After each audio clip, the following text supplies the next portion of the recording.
इसका कहाँ तक चला?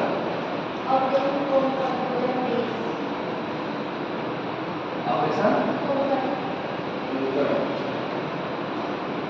समुद्र शक्ति कराया था ना? समुद्र शक्ति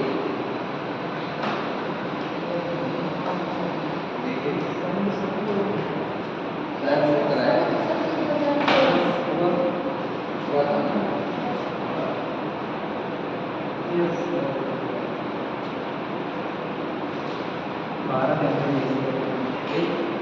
अगला नोट करिए, Ajay warriors warrior Ajay warriors 2023।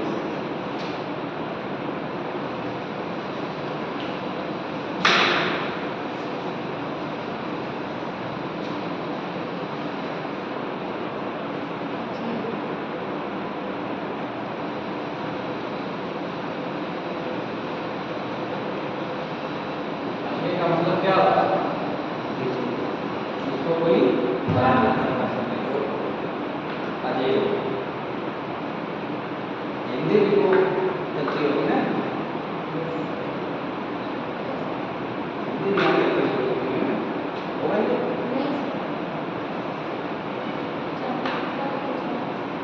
Ajay warrior warrior का मीन्स क्या होता है? योद्धा। वॉरियर होते हैं वो योद्धा कहा जाता है। वॉरियर को भी योद्धा की इंग्लिश है। यह भारत और यूके के बीच का यूनाइटेड किंगडम के बीच दोनों के लिए भारत और यूके के बीच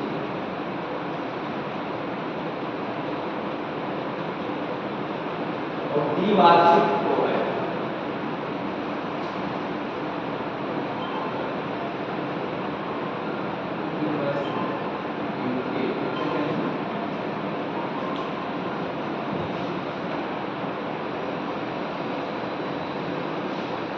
और ये द्विवार्षिक शिक्षण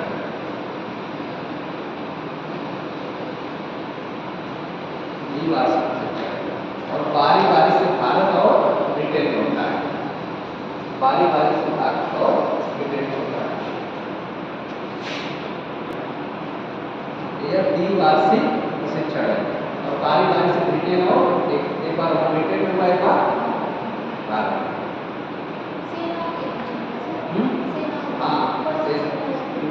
इसमें बस ये नहीं वो किया है, भारतीय सेना को बस दिया है, नोट कर लीजिए। हाँ इसमें है, इसमें जो वो रहेगा गोरखा राइफल्स दिया है। गोरखा राइफल्स किसमें होते हैं? थल सेना में, थल सेना लिख सकते हैं। तो आप सीधे लिख लीजिए भारतीय सेना का प्रतिनिधित्व ये थल सेना में है।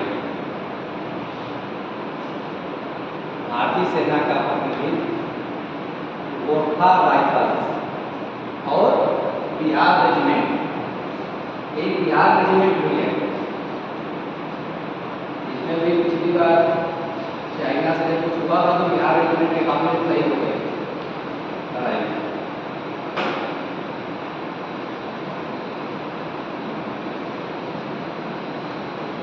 हो गया? ऑपरेशन कर रहे हैं, हो चुका था। बिहार रेजिमेंट सेना में रेजिमेंट बनते हैं, जैसे किसी नाम के स्थान के नाम पर भी बन जाते हैं और समुदाय के नाम पर भी बनते हैं। राजपूत रेजिमेंट है, कुमाऊं रेजिमेंट है, जैसे इस तरह की जाट रेजिमेंट है। ये जो समूह बनता है उसको रेजिमेंट करते हैं। तो इसमें कौन कौन भागी है? बिहार रेजिमेंट और गोरखा राइफल्स। भारतीय सेना में देखिए विदेशी भी भर्ती हो सकते हैं, लेकिन कहाँ के? नेपाल ITBP में तिब्बत वाले भी हैं, तो इसमें ही भर्ती होते हैं। नेपाल के कुछ हिस्सों के कोई नौकरी आम जनता आप लोग देखते होंगे, भारत अथवा नेपाल का नागरिक दिखा है। नेपाल के लोग भी यहाँ अप्लाई करते हैं। 2-3 देश के हैं नहीं, वो देते हैं, भूटान के भी लोग आते हैं, लेकिन नेपाल वाले हर उसमें रहते हैं। कोई जॉब वैसे भी लगती है तो रहते हैं। जैसे हम लोगों को वैसे भी जाने के लिए नेपाल में कोई वीजा की जरूरत नहीं होती, वीजा इधर न भूटान की जरूरत होती है। अब की बात बता रहे थे ना, 62 देश है, 62 देश उसमें देखना पड़ेगा कौन कौन से देश है। सबसे ज़्यादा कौन से किस देश के थे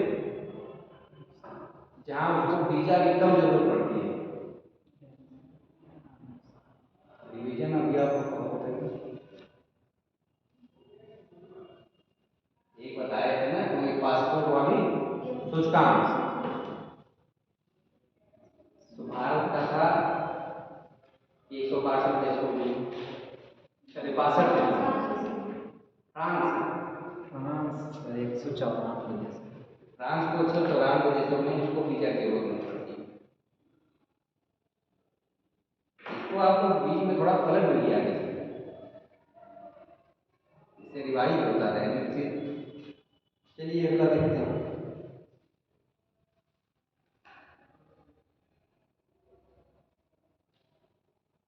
अगला नोट अभ्यास ओवरा वारियर।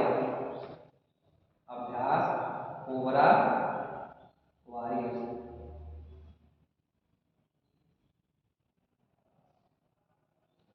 यह ब्रिटेन के बेटी गटन नामक स्थान पर किया गया। इसमें कई देश भाग लिए थे। अभी बेटी गटन, बेटी गटन नामक स्थान।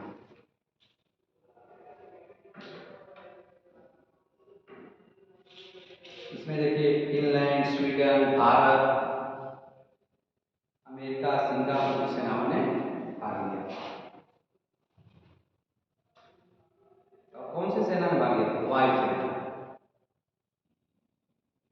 देश नोट करेंगे।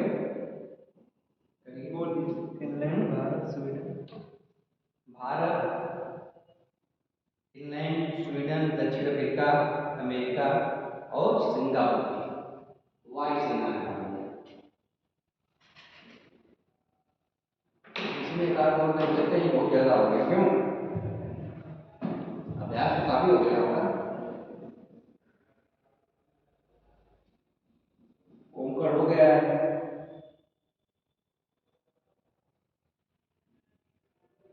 एक दिन करीब पूछ सकता है। ऑपरेशन रणविजय।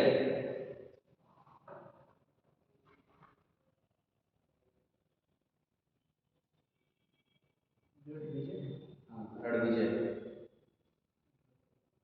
यह भारतीय वायुसेना के एकीकरण के लिए किया गया था।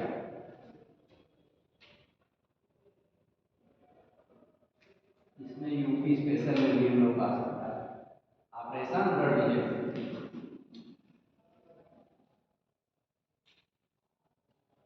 क्यों आयोजित किया गया था? वायुसेना के एकीकरण। वायुसेना के एकीकरण के लिए। और कहाँ आयोजित किया गया? प्रयागराज। प्रयागराज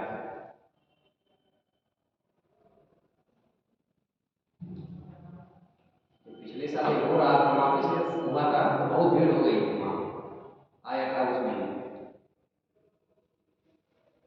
ये सब जो यूपी वाले हैं उसको थोड़ा देख लेना चाहिए। और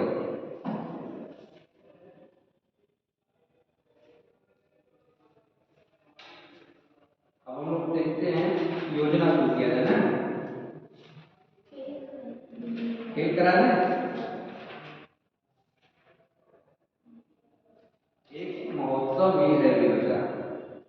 महोत्सव का मतलब कि जो प्रदर्शनी मेला महोत्सव आयोजित किया जाता है, जैसे विश्व पुस्तक मेला लगता है, कहाँ लगता है? दिल्ली लगता है। किस तरह से लगता है? हैंडीक्राफ्ट मेला लगता है, आयुष सम्मेलन, युवा महोत्सव कहाँ कहाँ हुआ, अंतर्राष्ट्रीय विज्ञान महोत्सव।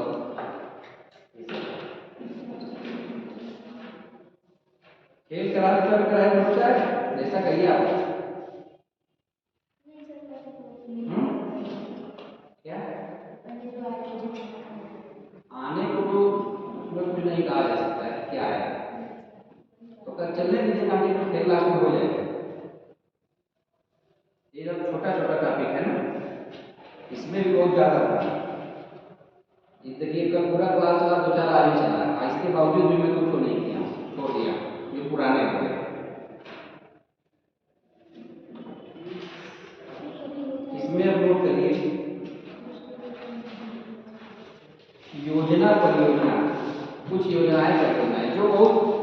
विचार जो बहुत ऐसी होगी वही कराएंगे। जैसे योजना चलती है ना, अब उद्देश्य क्या है, उद्देश्य भी एक योजना है, ये यूपीएससी के लिए और पीसीएस के लिए निःशुल्क इसी तरह की योजनाएं।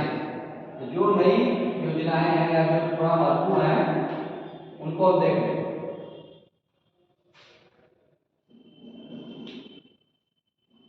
हो जाएगा सब, अभी तो सब आप लोगों का 7-8 क्लास हो गया अच्छा ना, उसमें सब हो जाएगा। लास्ट में हम वो संगठन पढ़ा देंगे, मतलब वो इसमें नहीं होगी, फिर एक दिन करा देंगे और खेल सब हो जाएगा। इसमें देखिए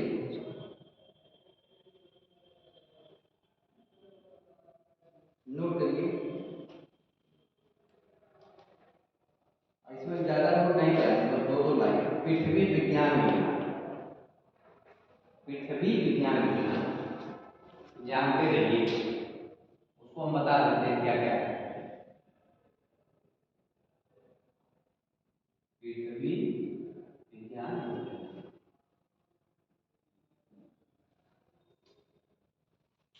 नोट करिए इसमें योजना कब लागू की गई, क्या है इसमें। यह योजना 5 जनवरी 2024 को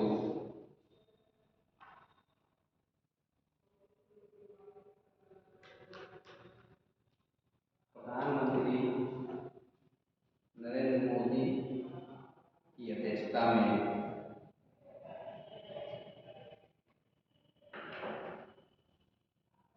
केंद्रीय मंत्रिमंडल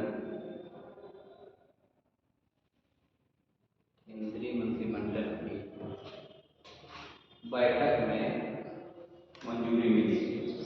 इस योजना को 5 जनवरी 24 को केंद्रीय मोदी जी के अध्यक्षता मंत्रिमंडल की बैठक हुई, उसमें मंजूरी मिली। जैसे मैं बोल रहा हूँ कुछ सब इधर उधर हो जाए तो अपने ढंग से भी आप लोग बात लिख लिया कीजिए, उससे वो नहीं लिखिए।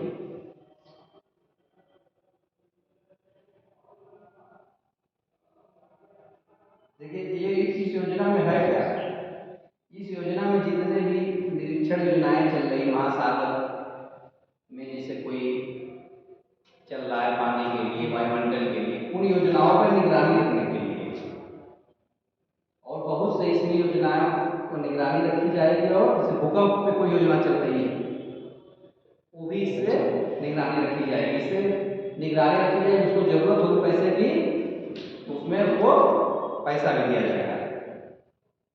इसमें 4,000 लगभग 5,000 करोड़ रुपए का आवंटन किया गया है इस योजना के लिए।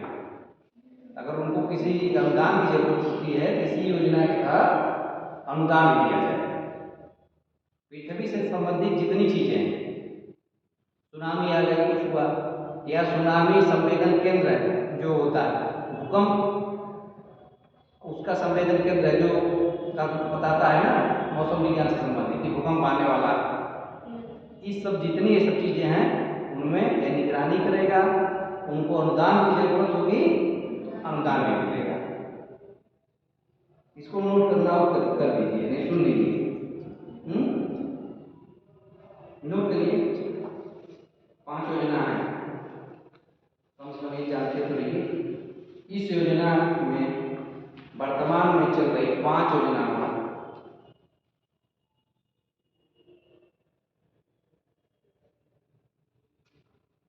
में थोड़ा शब्द आपको मिलेंगे, नोट करिएगा आराम से। 5 योजना वर्तमान में चल रही 5 योजनाओं को वायुमंडल और जलवायु, वायुमंडल और जलवायु अनुसंधान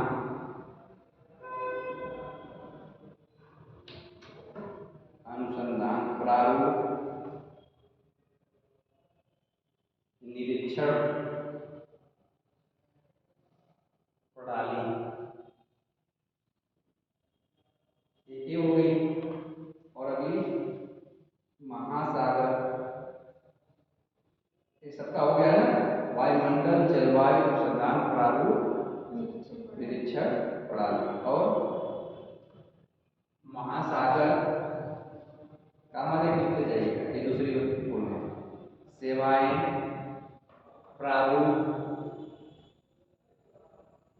अनुप्रयोग संसाधन, अनुप्रयोग संसाधन, इसीलिए इसको नोट नहीं कर सकता थोड़ा इसमें शब्द आ रहे हैं बड़े बड़े। और प्रौद्योगिकी, टाइम लिया, और प्रौद्योगिकी।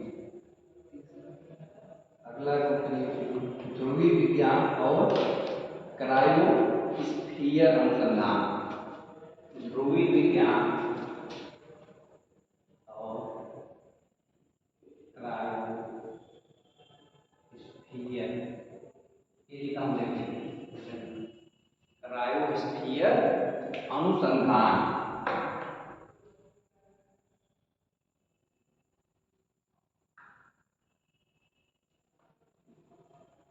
हो गया। अगला भूकंप विज्ञान और भूविज्ञान, भूकंप विज्ञान और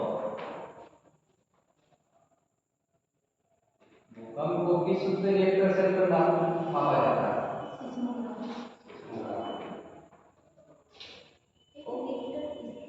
एक रिएक्टर स्केल भी होता है, इसका जो तीव्रता मापी जाती है वो रिएक्टर स्केल पर मापी जाती है।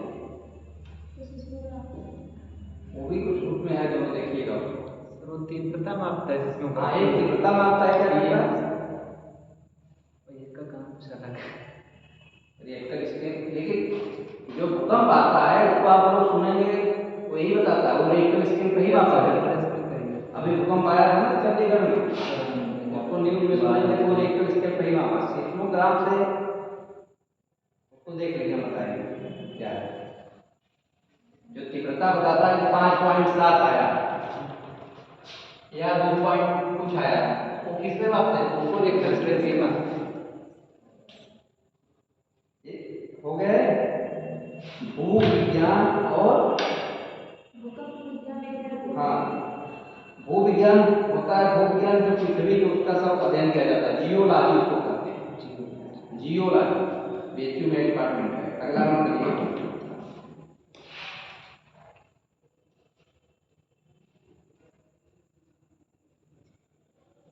अगला अनुसंधान शिक्षा,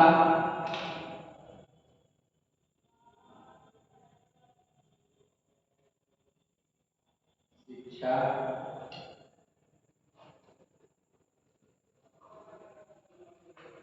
प्रशिक्षण को शामिल किया गया है।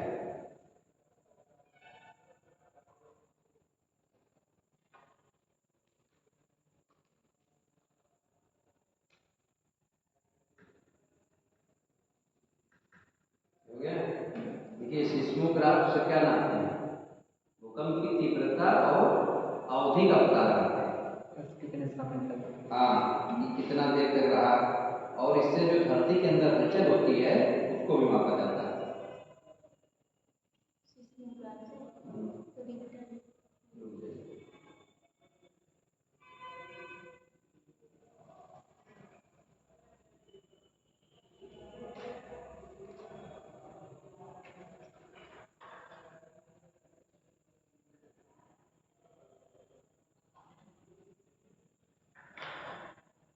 और रिएक्टर स्केल पे रिएक्टर पैमाना भूकंप की तरंगों की तीव्रता मापी जाती है, जो कि तरंग की तीव्रता होती है। उसमें भूकंप जब आप साइंस पढ़ाएंगे तो उसमें तरंगे होती हैं, एलियस तरंगे पढ़े हैं, कभी पढ़ाया गया? ये न्यूटन भी आप पढ़ेंगे तो उसमें है, उसकी तरंगों को मापा जाता है तीव्रता।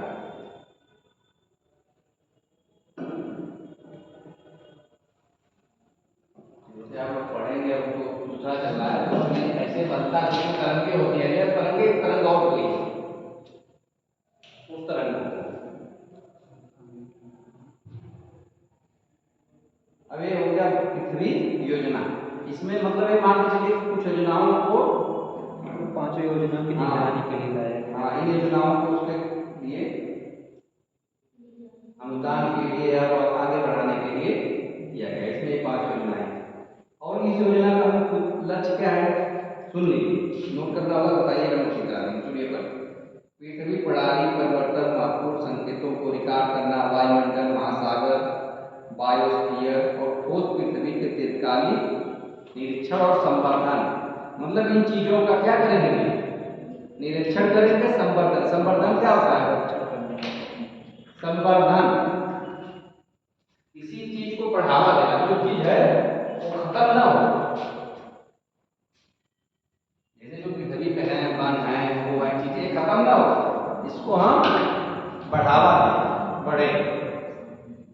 लेकिन ऐसा व्यवहार वो नहीं, जो चीजें कम ही होती हो रही, जो जितने भी प्राकृतिक वो हैं संसाधन वो खत्म हो रहे हैं धीरे धीरे धीरे धीरे।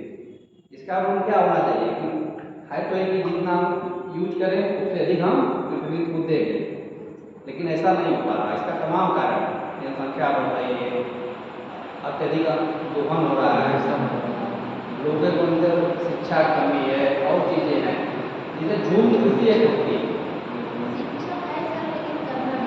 करना नहीं, शिक्षित लोग, शिक्षित लोग को नियम का पालन कई बार नहीं करते। इससे क्या है, डस्टबिन रखिए, हमारा ये काम है ना, वहाँ कोई कूड़ा कोई कुछ हो,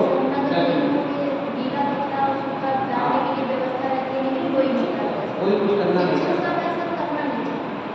ये बात सही है। बल्कि एक अनपढ़ व्यक्ति अथवा समझदार व्यक्ति को बढ़िया करता है। स्टेशन स्टेशन से देखिए, कहीं दूर लगा है डस्टबिन, उसमें भी ज़्यादा धुआं डाल के आता है। लेकिन जो बड़े लोग अपना वो समझेगा, लेकिन से खा भी के धीरे से कहीं किनारे रख दिया ऊपर से।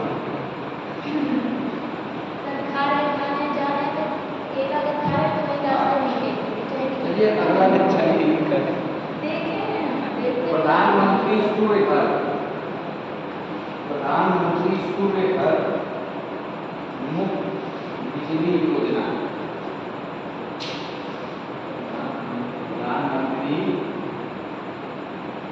सूर्य घर ऐसे लिखेगा, मुफ्त रहेगा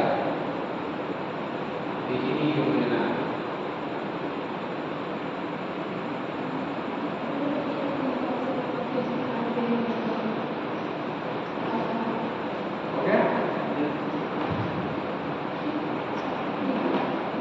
इसमें देखिए क्या किया गया, इसमें लोगों को सौर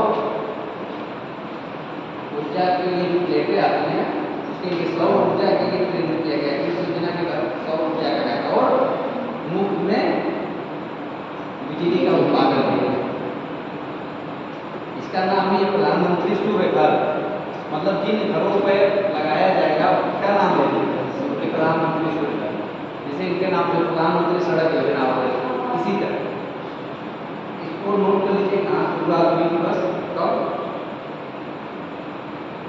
प्रधानमंत्री नरेंद्र मोदी ने छत पर सौर ऊर्जा प्रणाली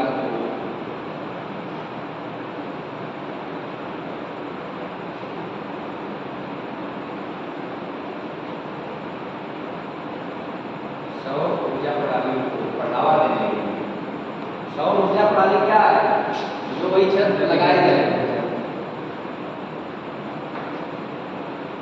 सौर ऊर्जा प्रणाली को बढ़ावा देने के लिए 22 जनवरी 2024 को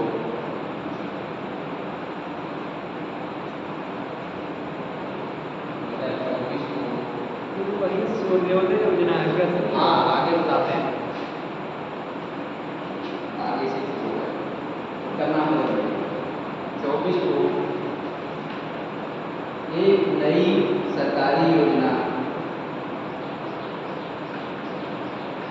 प्रधानमंत्री सूर्योदय योजना की घोषणा की।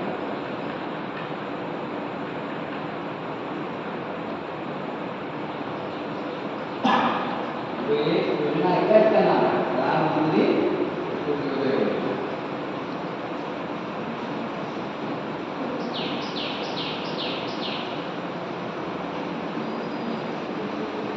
इसका नाम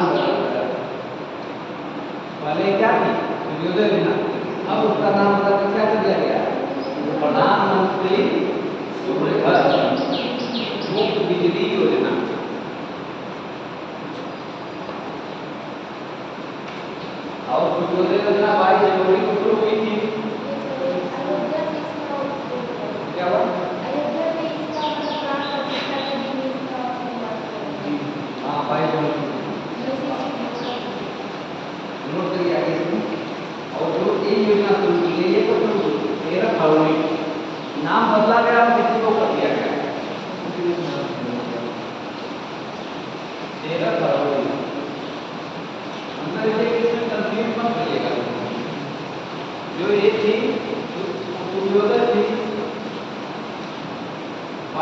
अब इसी को नाम बदल के प्रधानमंत्री 13 फरवरी 24 कर दिया गया।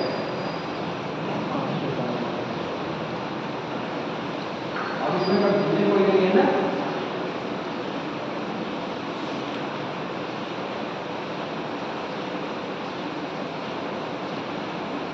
अब इसका लक्ष्य क्या है? नवीकरण नवीकरणीय ऊर्जा को बढ़ावा देना और बिजली के उपभोग को, जो बिजली की वास्तविक खपत है उसको कम किया जाए। नवीकरणीय ऊर्जा क्या होती है? सौर ऊर्जा वगैरह इसका भी नवीकरण किया जाता है। भूतात्मिक ऊर्जा, पवन ऊर्जा, जलीय ऊर्जा। और इस नवीकरणीय ऊर्जा में इतनी ऊर्जा की मतलब क्या होता है? प्रदूषण नहीं होता है। उससे तमाम पूर्व में इतनी ऊर्जा होती है कि सौर ऊर्जा को बता तो पूरा भारत अगर बढ़िया से किया जाए तो कितनी बिजली उत्पादन होगा। अब आती इसे चली जाती है ना बदल में छोटे छोटे लाइन होते हैं सौर ऊर्जा वाले सब पर रख देते हैं, ठीक लगता है, उसमें कुछ नहीं लगना है। सोलर का वो भी आता था, खाना बनाने के लिए बाग से भी आता था। अब तो धीरे धीरे लोग इतना ध्यान नहीं दे रहे हैं। तो यही चीज़ें लोगों में जागरूकता सब कुछ होते हुए थोड़े से समय उसमें ज़्यादा लगता है। बस यहाँ एलपीजी जलाए काम हो गया। इस योजना का लक्ष्य कर लीजिए कितने घरों को करना है? 1 करोड़ घरों पर सौर ऊर्जा प्रणाली स्थापित करना है। 1 करोड़ घरों पर।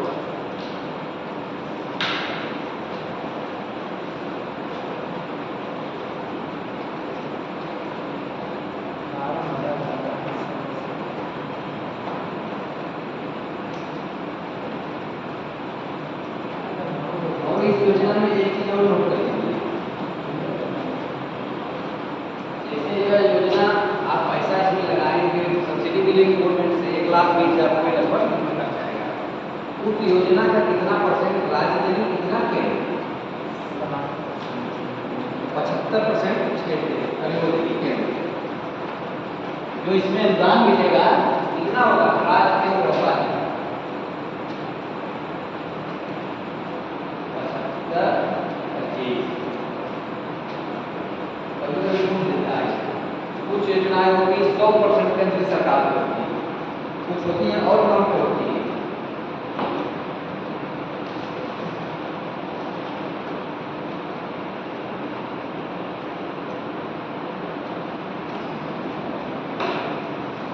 योजना में बहुत चीजें, योजना में नहीं होता है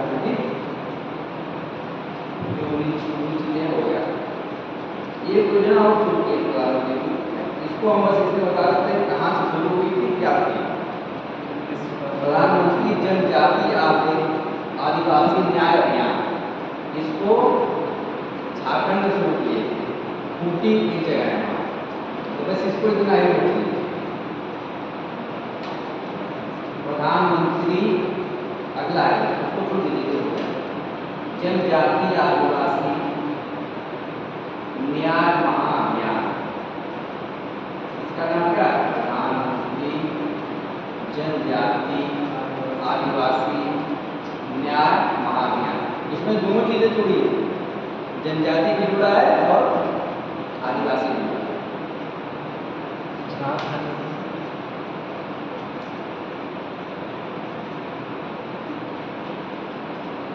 इसमें नोट कर लीजिए, प्रधानमंत्री ने जनजाति गौरव दिवस के मौके पर 15 नवंबर को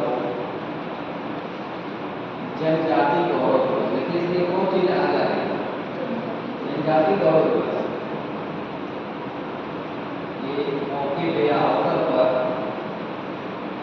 15 नवंबर 2023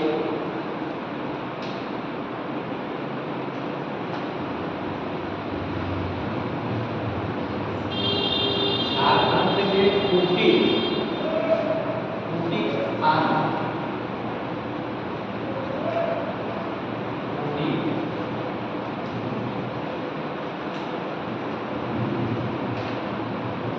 से इस अभियान की घोषणा की। देश अभियान की घोषणा की। इसमें अपनी चीजें मिल गई ना, ये योजना कहाँ शुरू हुई, एक क्वेश्चन इसमें मिल गया, जुड़ा सवाल।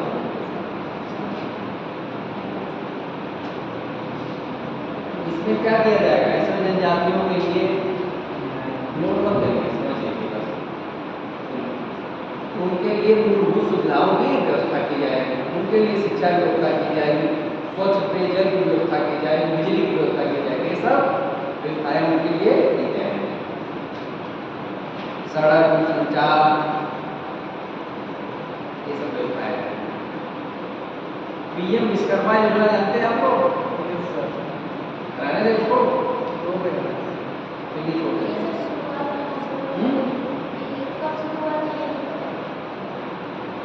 इसका इसमें है पीएम विश्वकर्मा योजना में कि कुछ जो है सुधार देखते हैं प्रक्रिया की गई, किसी को भी जो स्किल लेबर है और जो है या कोई बिजनेस शुरू करना चाहते हैं तो उनको प्रधानमंत्री इस योजना से, पीएम विश्वकर्मा योजना से कुछ अनुदान मिलेगा, जिससे अपना वो कोई बिजनेस शुरू कर सके।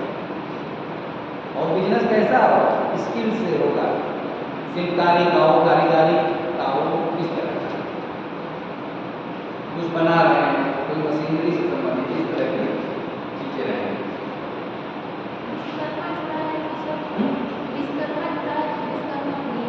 नहीं, विश्वकर्मा के लिए नहीं है, सबके लिए।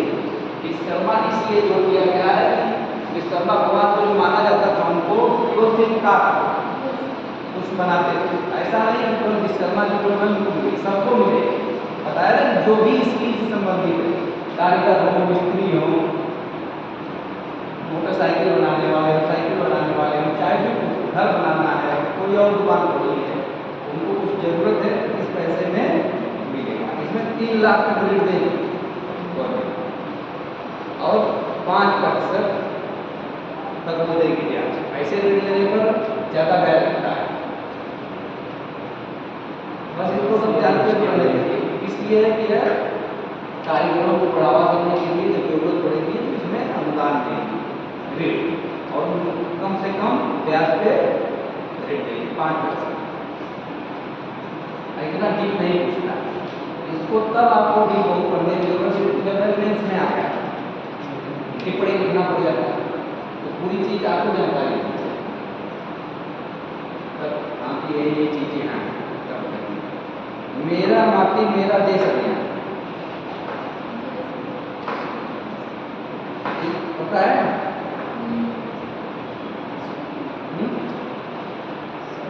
नोट कर लीजिए, पता है, ये भी पुराना है ये।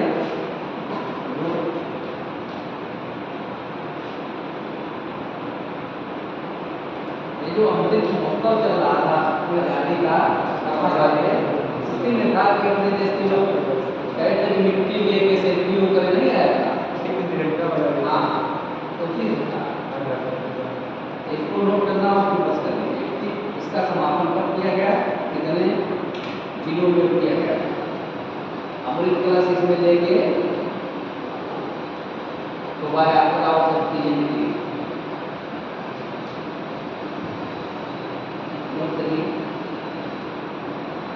31 अक्टूबर 2023 को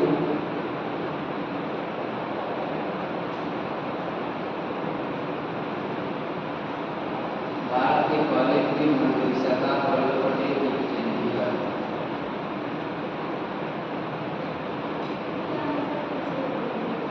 सरदार वल्लभ पटेल की जयंती पर कब उनकी जयंती मनाई जाती है, बोला हुआ ये 31 अक्टूबर, और इसको किस दिवस के रूप में मनाया जाता है, उनकी जयंती को किस दिवस के रूप में मनाया,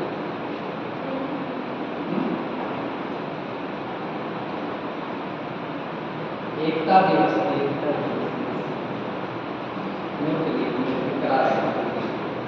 सरदार पटेल जी की जयंती पर प्रधानमंत्री मोदी की उपस्थिति में मेरी माटी मेरा देश अभियान का समापन किया गया।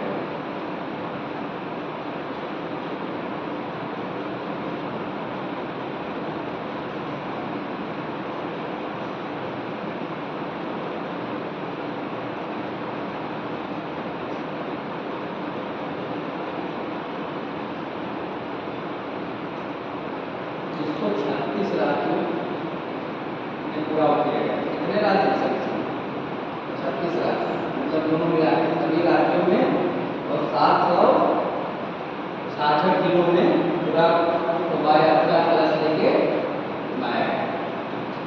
बस इतना ही नोट करिए, और नोट करने की जगह बता रहा है। ये जो कार्यक्रम था इसको कौन कर रहा है, कौन मान रहा है? भारतीय संस्कृति मंत्रालय, संस्कृति मंत्रालय। इसका इस पूरे कार्यक्रम को कौन पता करता है? संस्कृति मंत्रालय। आजादी के अपने दोस्त कर देता है संस्कृति मंत्रालय। इस अभियान का नारा मिट्टी को नमन, वीरों को वंदन। इस अभियान का नारा क्या था? मिट्टी को नमन, वीरों को वंदन।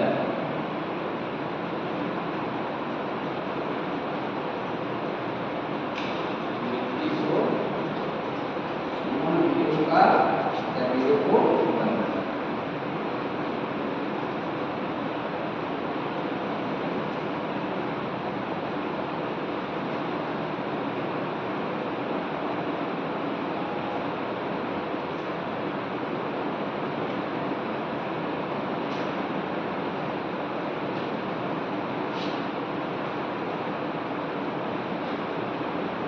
योजना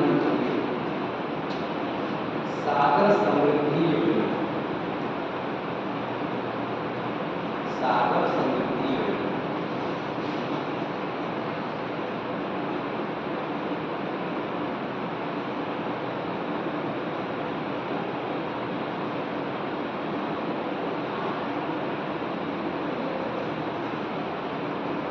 ये जो सागर समृद्धि योजना है किस विभाग द्वारा जारी किया?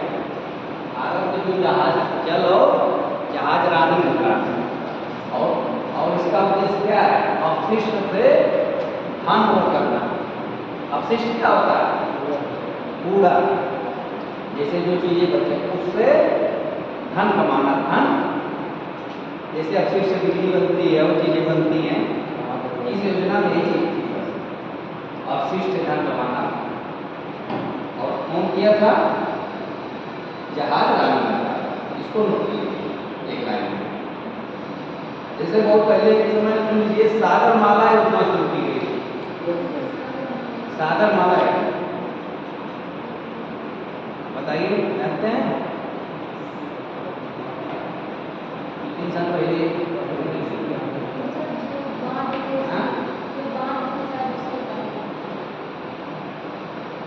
सागर माला योजना थी। जैसे स्वर्णिम चतुर्भुज योजना क्या है? जो भारत में 4 महानगर है सबको जोड़ना, जो ये सड़क बनी है अयोध्या से लेकर जाती गोरखपुर के होते हुए, ये स्वर्णिम चतुर्भुज योजना की तरफ की है। जैसे माना गया था उस समय 2004 में, पढ़ेंगे आपको मिलेगा कि भारत है तो इसको यहाँ से कहाँ जोड़ दिया जाए?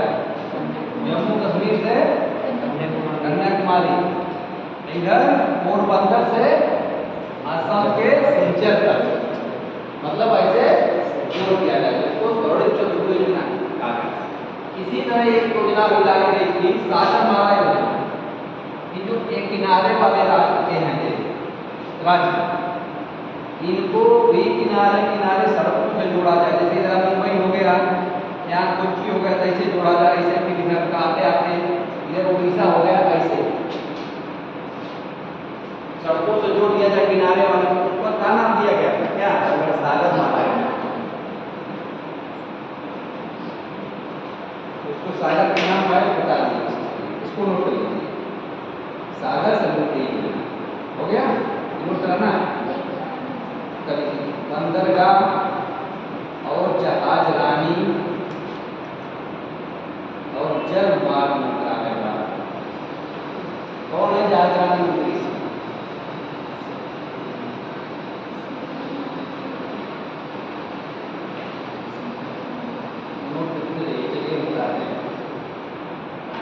नितिन गडकरी जी, सड़क परिवहन और जहाज रानी मंत्री।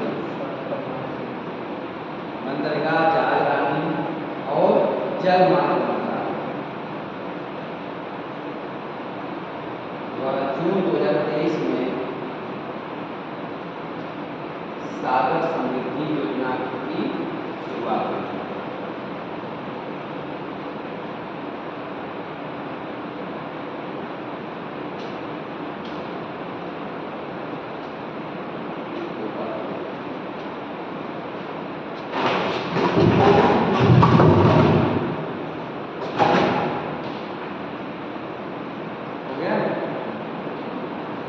इस योजना का उद्देश्य अपशिष्ट से धन पाल में तेजी लाना।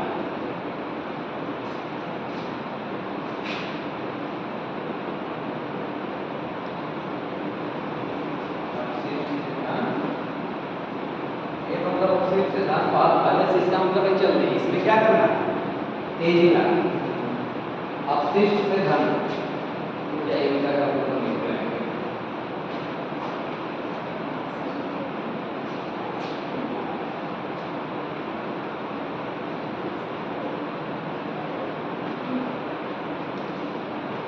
हो गया?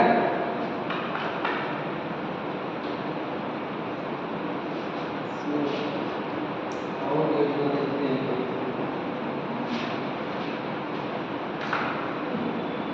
इसमें योजनाओं पे तो डायरेक्ट कुछ होता है, मेंस में इकोनॉमिक सब पे आती है। और मेंस देना होगा तो आप ऐसी किताबें आती हैं वो योजना पे ही नहीं करती। हाँ,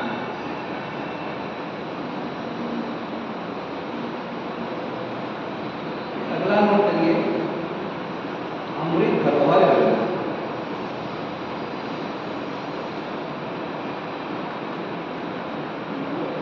अमृत धरोहर योजना, इसका मतलब देख नोट करिए तो क्या है और कुछ इसमें है।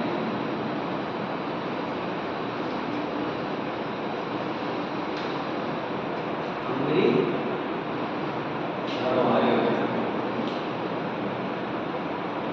ये योजना क्यों लाई गई? इसका क्या उद्देश्य था? इस योजना का उद्देश्य था कि रामसर स्थलों, मैंने बताया ना, उन स्थलों को संरक्षित करना। संरक्षण को बढ़ावा देना। हाँ, उन स्थलों को संरक्षित करना और उन स्थलों को टूरिज्म के लिए विकसित करना कि वहाँ अधिक से अधिक लोग आए, यहाँ पर्यटन बढ़ावा मिले। इसको बस एक लाइन में नोट कर लीजिए। इस योजना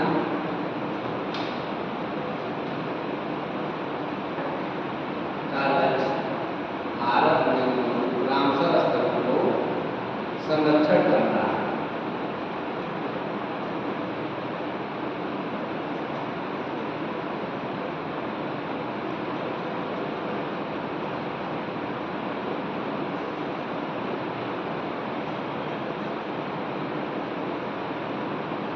योजनाएं जो हैं बहुत बनती हैं, सब लागू नहीं हो पाते से। जब जितनी योजनाएं, जितना पैसा फंड होता है, उसका सही से कर दिया जाए, पूरा हो जाए। फंड भी ज़्यादा होता है, सब कुछ होता है, लेकिन इच्छा शक्ति की कमी, करप्शन की चीज़ों से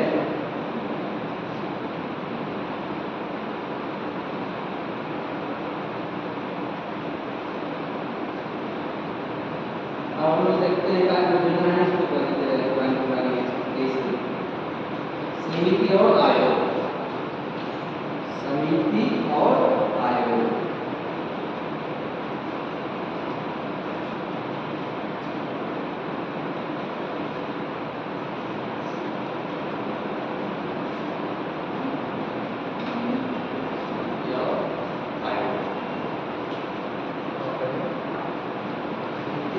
कई चीज कोई घटना हो जाती है, उसके लिए समिति बनती है, या कोई योजना करना है, कुछ लागू करना, उसके लिए समिति बनती है। जैसे आप लोग पढ़ेंगे, जैसे बहुत सी समितियाँ बनी है पुराने, स्वामीनाथन समिति, वेंकट चलैया समिति, इस तरह की है ना। तो इसी तरह कुछ नई नई समितियाँ, वेंकट चलैया समिति किनसे संबंधित है? वेंकट चलैया समिति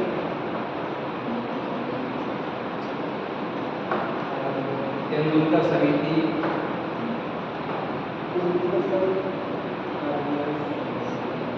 ये सब जो समितियाँ जितनी पुरानी फेमस है उनको याद रखिए। कभी ये पूछ लिया वेंकट चलैया समिति का सुधार समिति, तेंदुलकर समिति घरेलू समिति, स्वामीनाथन समिति जारी रहे आपको।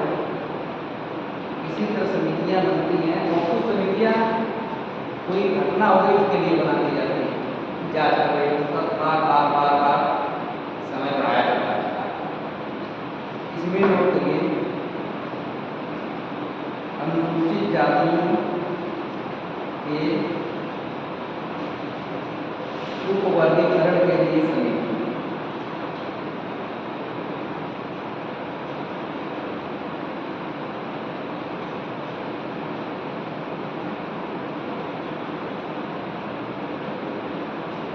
अनुसूचित जनजातियों के उपवर्गीकरण मतलब कि उसमें उनका उपवर्गीकरण किया जाएगा जनजातियों में कि कौन अधिक और इनको कितने भागों में और बांट दिया जाए। जैसे हर चीज में उपवर्गीकरण होता है ना, अनुसूचित जातियों का है, जनजातियों को नहीं दिएगा।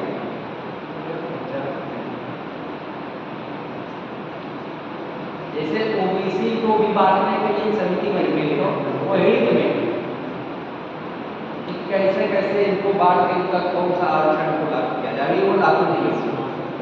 इसी तरह अनुसूचित जनजातियों को वर्गीकरण के लिए भी एक समिति बन गई है। अभी इसमें कोई वो नहीं किया गया है कौन समिति का, और बस इसमें है इसकी अध्यक्षता कौन करेगा, कैबिनेट सचिव करेंगे। ये नोट करेंगे।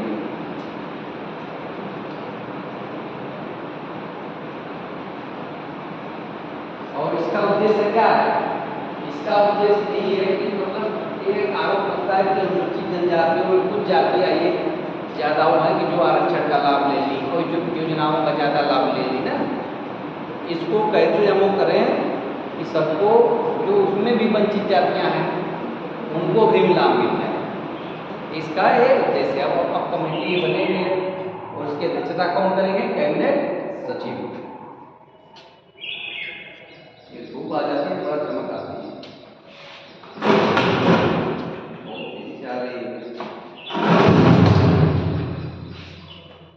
अब अगला नोट करिए,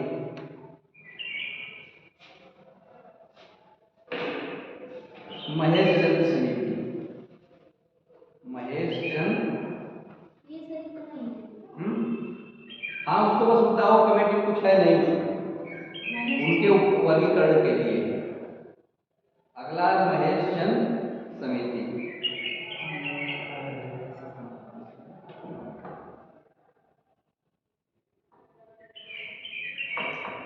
एनसीईआरटी के नाम सुने आप लोग? यह एनसीईआरटी का जो इसके चांसलर हैं उनकी अध्यक्षता बनाई गई। नोट करिए, एनसीईआरटी को कहते हैं ना, उसी नोट कर लीजिए, सीधे उसको हम एनसीईआरटी लिख दे रहे हैं। एनसीईआरटी द्वारा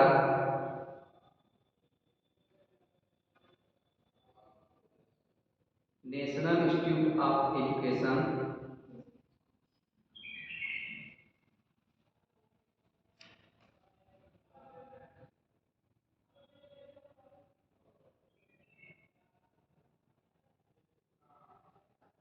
इस कमेटी का उद्देश्य एनसीईआरटी कार्यक्रमों में संशोधन के लिए है पाठ्यक्रम में।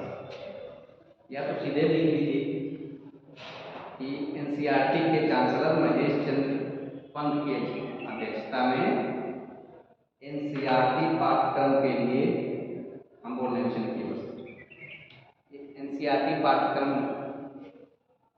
के बदलाव के लिए कमेटी का गठन किया गया।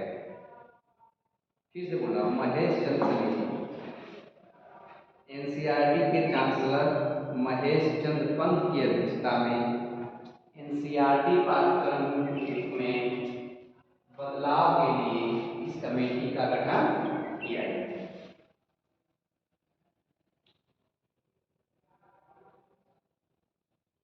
इसके और कई सदस्य हैं, 19 सदस्य है, लेकिन हम सदस्यों को नहीं देखेंगे। हो गया ना, किस लिए की गई है? एनसीईआरटी के बदलाव।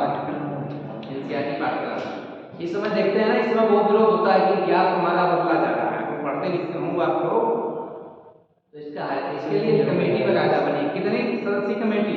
लिख लीजिए, 19 सदस्यीय कमेटी। इसमें कितने सदस्य हैं? 19। एक कमेटी और बनी थी, अगर आप लोग इसको नोट किए हो, पढ़े हो तो ठीक है, नहीं तो बताइए, बता दें। इसको नोट कर लीजिए, 19 सदस्यीय कमेटी। एक राष्ट्र एक चुनाव, वो तो प्रणब मुखर्जी की चुनाव था। अभी बनी है, पिछले साल में प्रणब मुखर्जी की अभी हो रहा था ना कि एक कमेटी बनाई गई है कि क्यों ना एक राष्ट्र एक चुनाव, मतलब सभी राज्यों के चुनाव एक साथ किए जाए और उसी के साथ लोकसभा का भी चुनाव हो। इसलिए इसको बनाया जा रहा है, इससे जो बार बार चुनाव होते हैं, जो खर्च होता है समय का, वो समय का जो खर्च होता है, क्या होता है, क्या तो उसी के लिए कमेटी बनी। ये बहुत इंपॉर्टेंट कमेटी है, इसको नोट करिए। पढ़े हैं इसको? नहीं पढ़ा क्या? नोट करिए, पढ़े रहते तब वो बोलते हैं। एक देश एक चुनाव के लिए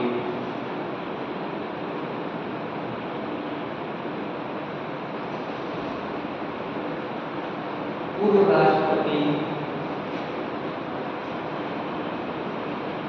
श्री राम नाथ कोविंद की अध्यक्षता में एक समिति का गठन किया गया है।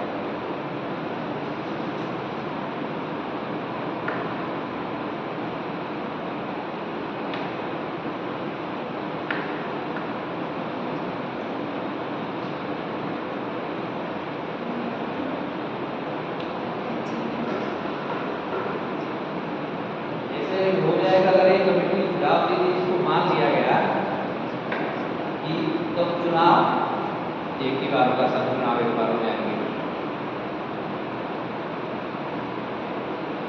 इससे जनता का फायदा होगा कि घाटा होगा? जनता का घाटा होगा, सरकार का फायदा होगा। जनता का घाटा होगा।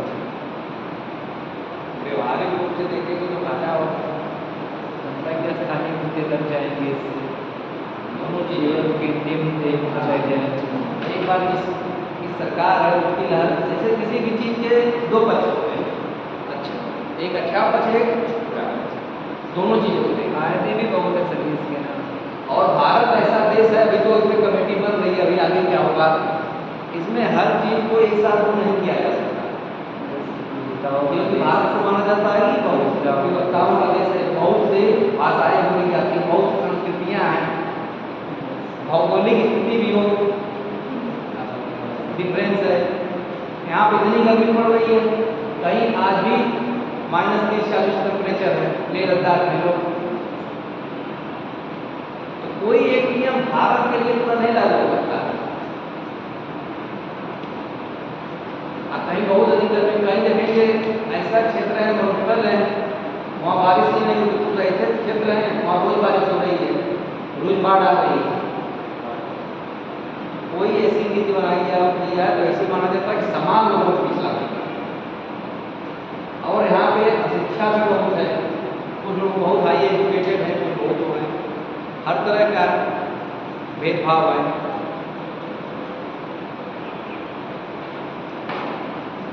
सांस्कृतिक रूप में भी आज भी बहुत से आदिवासी समुदाय हैं, वो धारा से कटे हुए हैं, जब लोग भेदभाव करते हैं निवास। इसमें आगे नोट करिए, ये तो हो गया कि किसकी अध्यक्षता बनी, बहुत इंपॉर्टेंट कमेटी है, रामनाथ कोविंद जी की अध्यक्षता। इसमें नोट कर लीजिए किस लिए बनी है। देश के पंचायत, नगर निगम से लेकर सभी विधानसभा, लोकसभा तक के सभी चुनाव एक साथ संपन्न कराने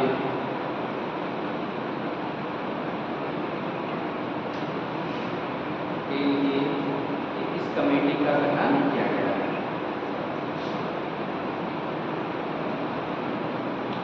मतलब जितने चुनाव हो सब चुनाव हो जाएंगे, फिर से मैं करते रहा, नगर पंचायत, नगर निगम या नगर निकाय, विधानसभा, लोकसभा, सभी चुनाव एक साथ कराए जाएंगे।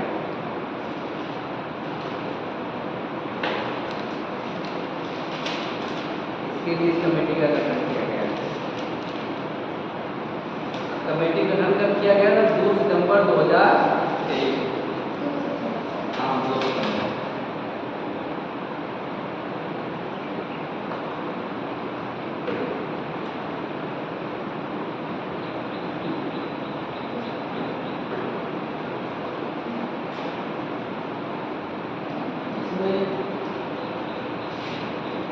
गृह मंत्री भी शामिल हैं, विपक्ष का नेता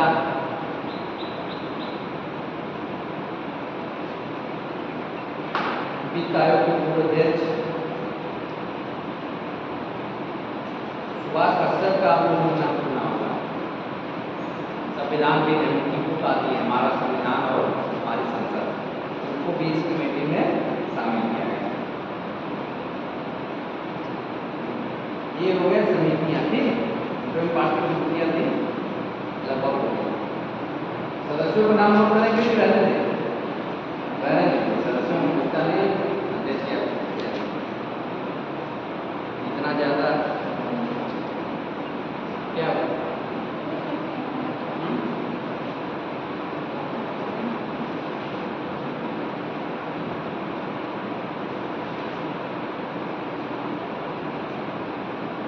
अब हम लोग सम्मेलन देख लेते हैं। प्रदर्शनी, सम्मेलन या मेले का अवसर।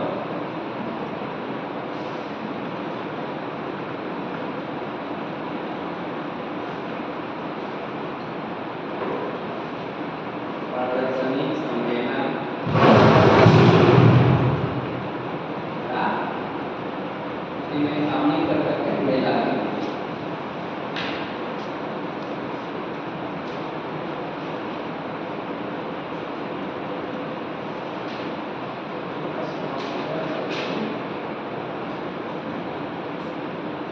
कुछ ऐसे प्रदर्शनी महोत्सव हैं हर साल आयोजित होते रहते हैं, कुछ द्विवार्षिक होते हैं, और कुछ ऐसे एक ही जगह होते हैं, उनका फिक्स है यहाँ नहीं होना, उनमें बहुत प्राप्त नहीं होती।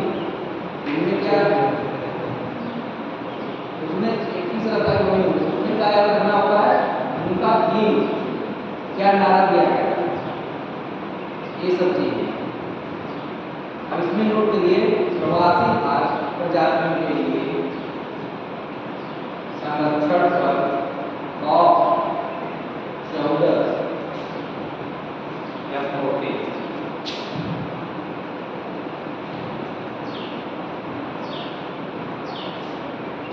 प्रवासी प्रजातियों के संरक्षण पर का 14 सम्मेलन।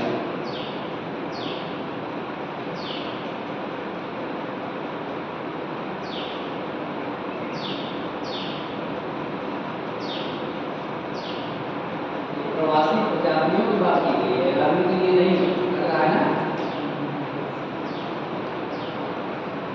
यह जंगली जानवरों की जो प्रवासी प्रजातियां हैं, प्रवासी क्या होते हैं? जैसे आदमी प्रवासी होते हैं, क्या कहीं दूसरे जगह रहेंगे प्रवासी। जैसे भारत में इस समय हर साल ठंडी में आते हैं प्रवासी पक्षी साइबेरिया से, वो किसी पहले तो आते थे, इलाहाबाद में समुद्र में बहुत होते हैं, आज भी बहुत करते हैं। ठंडी में आ जाते हैं नवंबर दिसंबर में, फिर जनवरी फरवरी से धीरे धीरे जाना शुरू कर देते हैं। कबूतर की तरह होते हैं, कुछ लोग उसका वो शिकार करने लगे, बीच में रोक लगी। अब तो छोटी छोटी नदी है, वहाँ भी चले आए कहीं ठंडी में देखेंगे बहुत से बड़े अच्छे होते हैं ना कबूतर की तरह, मोटे मोटे काले काले होते हैं। वहाँ पे अगर आप चना लेके आप ऐसे कर देते हैं तो आप हाथ से उठा के खाते हैं। इस तरह के जो प्रवासी पक्षी आ जाते हैं कहीं कहीं, उनको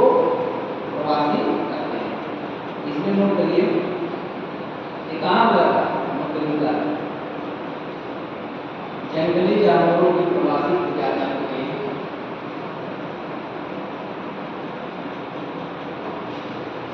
संरक्षण का सम्मेलन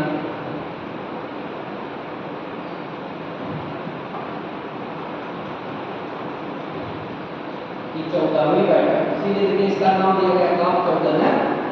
14वीं बैठक 12 से 17 जनवरी 2024,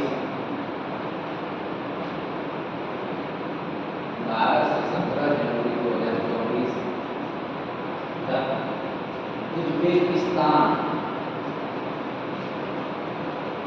के समर्थन में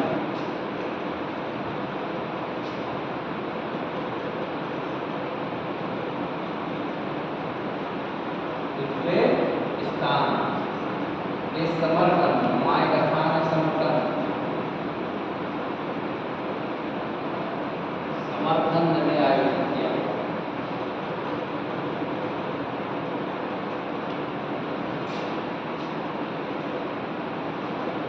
समर्थन में आयोजित किया।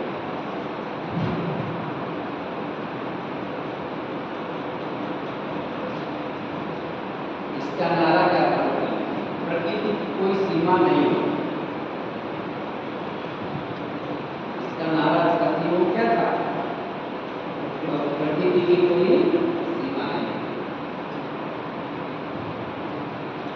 देखिए हमारे यहाँ तो जो हम लोगों का धर्म है, हिंदू धर्म या जो संस्कृति है वो भारत में ही, उसमें हम लोग प्रकृति की पूजा करते हैं।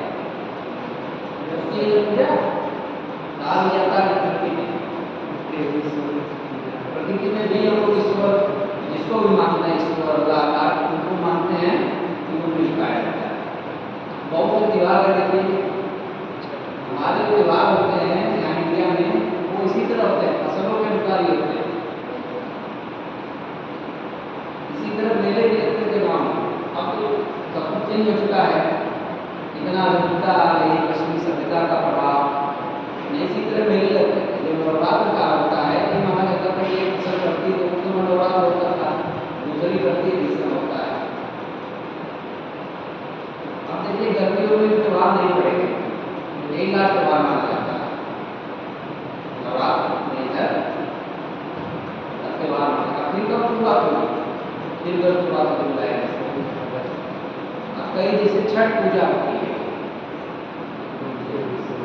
छठ पूजा होती है, उसमें नहीं समझिए प्रकृति की ही पूजा होती है।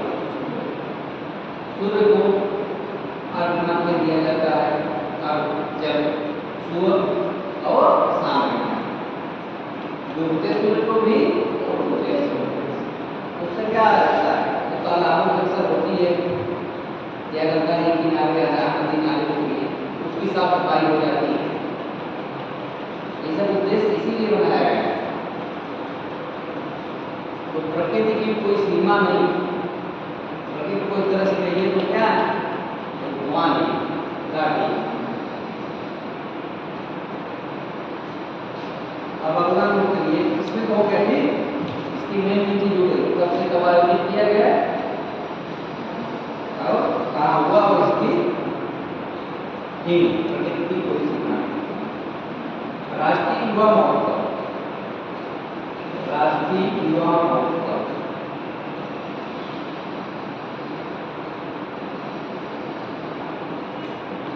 27वां राष्ट्रीय युवा महोत्सव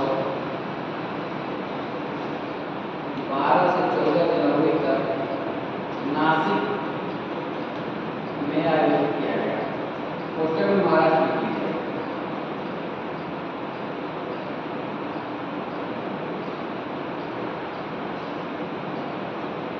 युवा महोत्सव क्यों मनाया जाता है?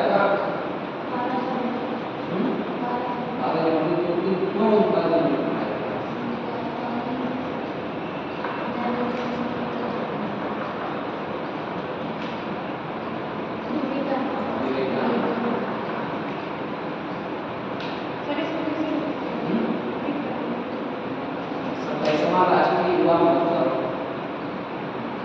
12 से 16 जनवरी तक नासिक महाराष्ट्र में आयोजित किया गया है।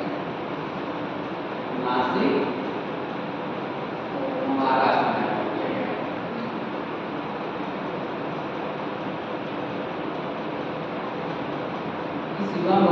थीम होती है। देखिए मोदी ने नारा दिए हैं कि 2047 तक भारत को विकसित करना है। तो इसके तमाम कार्यक्रम और सब चीजें हो रही हैं। इसका नारा भी इस चीज को शामिल किया गया है नारे में कि मेरा भारत इन्वर्टेड कॉमा लीजिएगा, मेरा भारत विकसित भारत।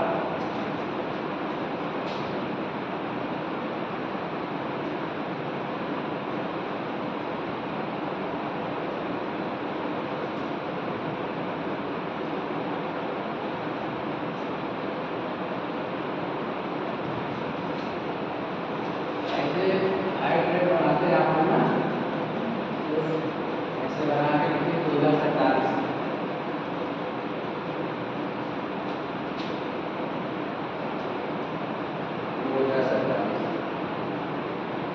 फिर आगे वैसे लिखिएगा युवा के लिए, युवा के द्वारा, युवा के लिए, युवा के द्वारा।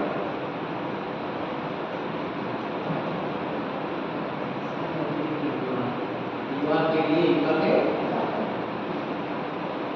तो राष्ट्रीय युवा महोत्सव में क्या हुआ, 27वां मनाया गया। कहाँ आयोजित किया गया, नासिक। इसका थीम मेरा भारत विकसित भारत का 2047, युवा के लिए, युवा के द्वारा, मतलब युवाओं के लिए और युवाओं द्वारा भी किया गया। ये हो गया राष्ट्रीय युवा महोत्सव। अगला नोट करिए 9वां भारतीय अंतर्राष्ट्रीय विज्ञान महोत्सव।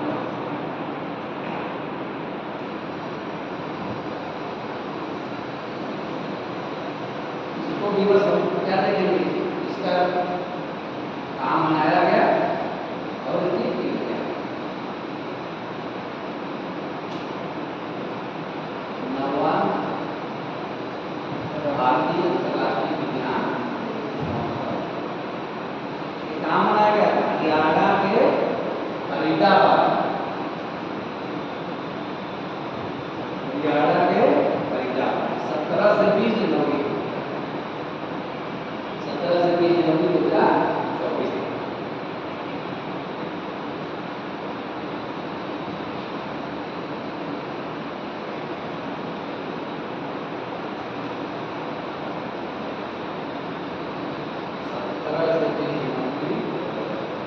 लेकिन इसका नाम क्या है, अगर तेज लिखिएगा नहीं तो कंफ्यूजन होगा। जो नाम लिखवाया हमने, क्या लिखवाया, 9वां भारतीय विज्ञान महोत्सव 2023 है 23 का, लेकिन मनाया कब जा रहा है, 24 का।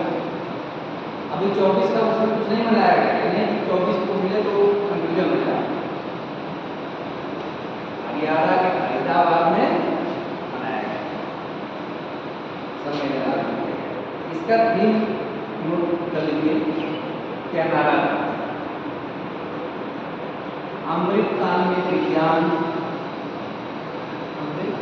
अमृत काल में विज्ञान एवं प्रौद्योगिकी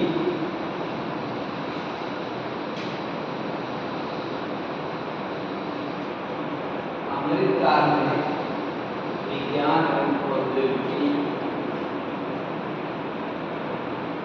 सार्वजनिक लोक संपर्क,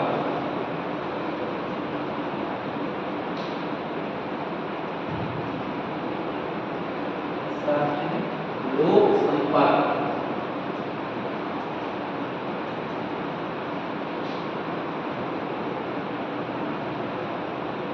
इस समय अमृत काल में आप लोग अमृत काल कुछ लिखने को भी आ सकता है। क्या अमृत काल क्यों मनाया जा रहा है, पता है ना, आजादी के हर चीजों में अमृत काल का उपयोग दिया जा रहा है। जैसे कुछ स्टेशनों का इस समय जीर्णोद्धार किया जा रहा है, उनका रिनोवेशन किया जा रहा है, जैसे पुराने ढंग के रोड नया बनाया जा रहा है, वो भी अमृत काल का अमृत महोत्सव, अमृत काल का उसी के तहत सब चल रहा है। ये हो गया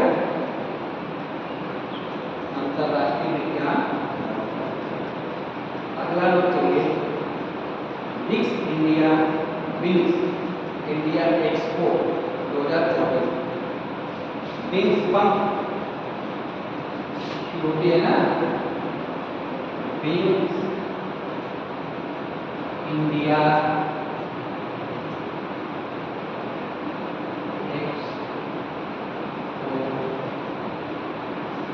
2024।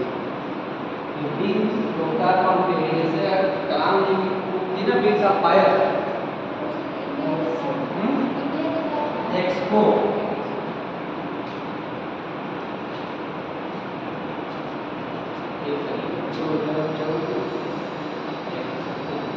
ये जो प्रदर्शनी उसकी लगती है उसको एक्सपो कर दिया जाता है चीजें, ऑटो एक्सपो और चीजें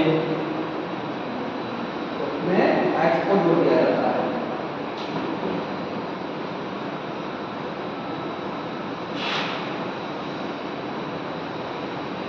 ये फिक्स इंडिया किससे संबंधित, ये उड़ानों से संबंधित है। वो उड़ान का मतलब किससे, जहाज से जहाजों से संबंधित, वायुसेना से। वायुसेना इसमें नहीं होता है, मतलब एक है इसको मान लीजिए कि किससे संबंधित है, उड़ानों से। नगरों को जोड़ने के लिए, क्या करें, नगरों को जोड़ने के लिए जो है ना वही। हाँ नोट करिए, इसमें भी देखिए अमृतकाल का थीम, जो इसकी थीम है अमृतकाल की ही है। इसमें नोट करिए हैदराबाद में 18 से 21 जनवरी तक एशिया का सबसे बड़ा उड्डयन कार्यक्रम, उड़ान होती है उसमें जो उड्डयन करते हैं हैदराबाद में 18 से 21 जनवरी सबसे बड़ा का एशिया का सबसे बड़ा उड्डयन कार्यक्रम।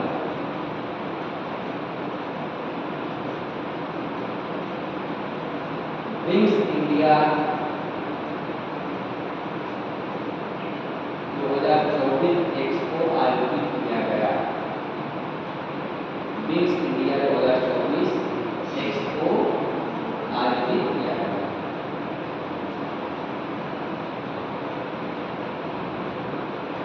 इसका थीम नोट कर लीजिए, इसकी थीम थी अमृतकाल में भारत को विश्व से जोड़ना।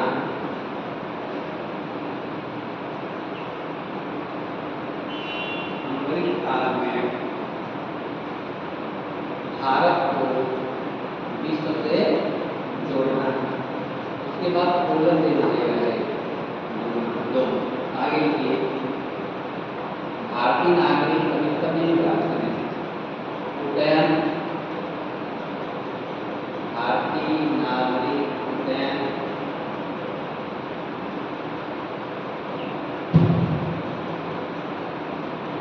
एक्ट 2047 से बनाने की वजह से एक्ट 2047 के लिए मंच तैयार करना।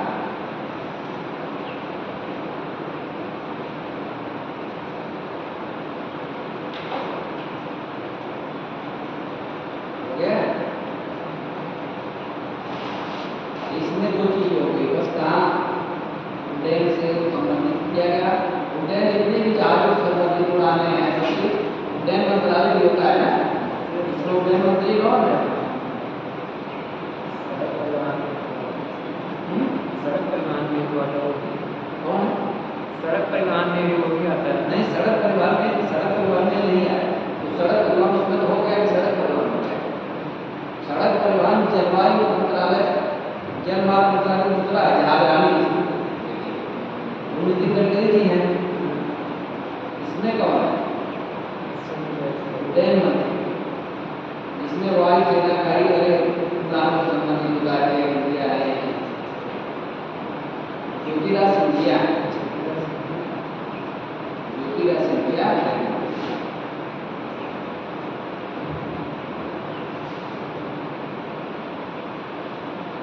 अगला नोट करिए, जलवायु सम्मेलन 2024।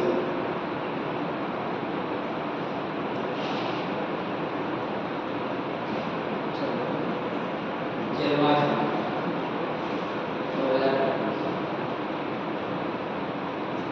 यह 12 जनवरी 2024 को जलवायु सम्मेलन मुंबई में आयोजित किया गया। 12 जनवरी 2024 को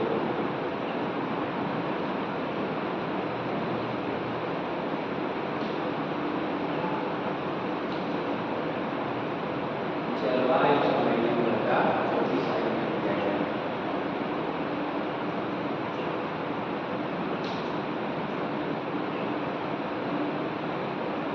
इसे आयोजित कौन किया था?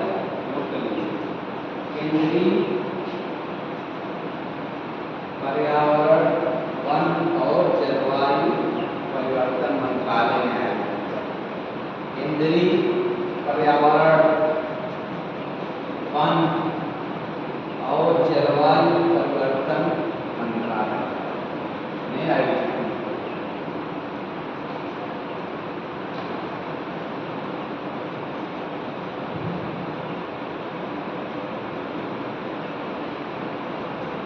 ये ध्यान दी जाए कि पढ़ते समय अपने भी आप लोग अगर ये कोई चीज़ें कि मानसिक तरीका नहीं बदली या उसमें कि किस मंत्रालय में किया था इस बारे कुछ नहीं था।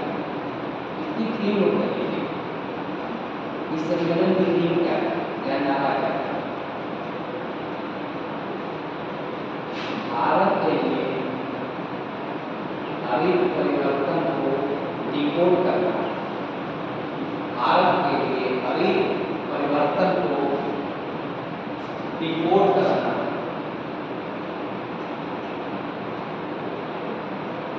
डिकोड करना। इसमें आप लोग पढ़ते हैं ना, कोडिंग डिकोडिंग होता है उसमें। कोडिंग डिकोडिंग होता है ना, जैसे चीज वही चीज। भारत के लिए हरित परिवर्तन को डिकोड करना या चिन्हित करना है।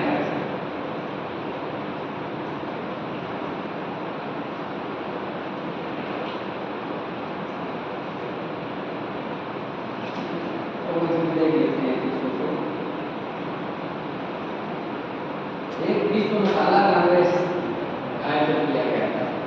नोट को कराया गया था।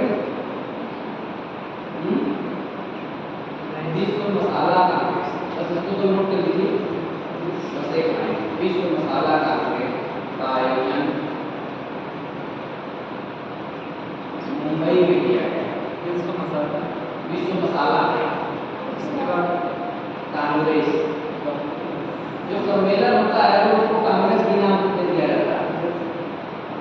जैसे अंतर्राष्ट्रीय विज्ञान कांग्रेस, विश्व मसाला कांग्रेस, विश्व मसाला कांग्रेस। जैसे भारत को क्या माना जाता है? मसालों का बहुत बड़ा उत्पादक है।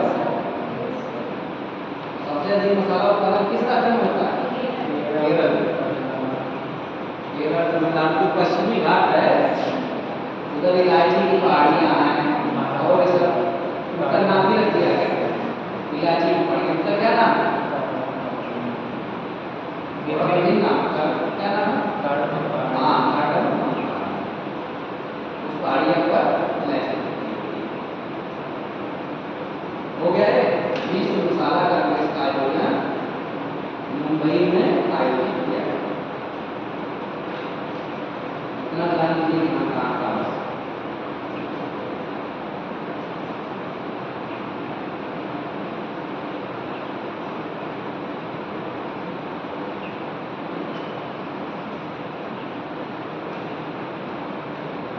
एक और नोट कीजिए। विश्व सड़क कांग्रेस 2023। विश्व सड़क कांग्रेस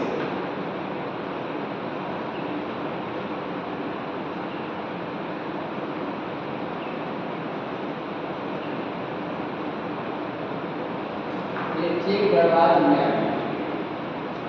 आगे लिख लीजिए चेक गणराज्य। चेक गणराज्य की राजधानी कहाँ है? प्राग।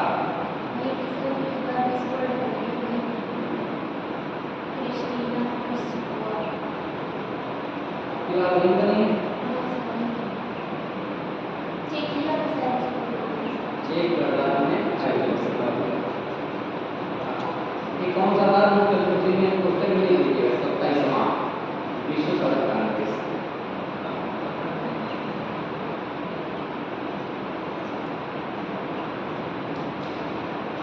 ये 2023 का है। और 2024 का समिट दिवस का है। World government summit, world government summit 2024, world government summit 2024। इस समिति का आयोजन दुबई में 12 से 14 फरवरी के बीच किया गया। दुबई में, हाँ,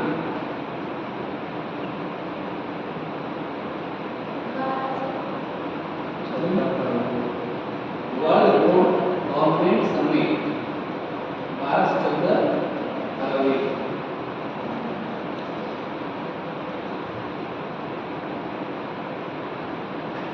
इस सम्मेलन में 3 नंबर लिखी, भविष्य की सरकारों को आकार देना। भविष्य, फ्यूचर, भविष्य की सरकारों को आकार देना।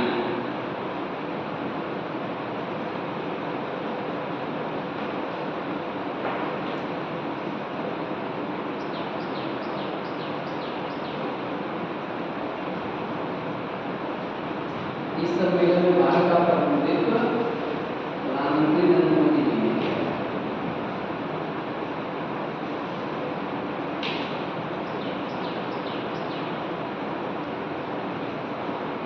देखिए ये 24 के थे, सभी सम्मेलन लगभग हो गए, 23 वाले को बच रहे हैं, 23 का छोड़ देंगे।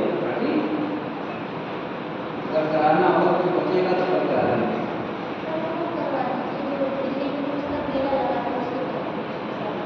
पुस्तक मेला का जो कराते हैं तो 23 में बचा, 24 तो है नहीं। हाँ, उससे आगे आएगा, इसीलिए तो जो बचेगा तो कब कराते हैं। ठीक, ये हो गया। इसमें भारत, तुर्की और कतर जो गेस्ट कंट्री के रूप में शामिल हुए। हाँ, इसको मत नोट करिए, बस ये जानिए कहाँ हुआ था। भारत का प्रबंध किसने किया था। अभी बहुत से जैसे 23 में अच्छे वो बच्चे आ रहे हैं। विश्व शिखर काफी सम्मेलन, इंडिया मोबाइल कांग्रेस, जो डिजिटल को बढ़ावा देने के लिए, इसका मतलब कल जो बचेगा करा देंगे।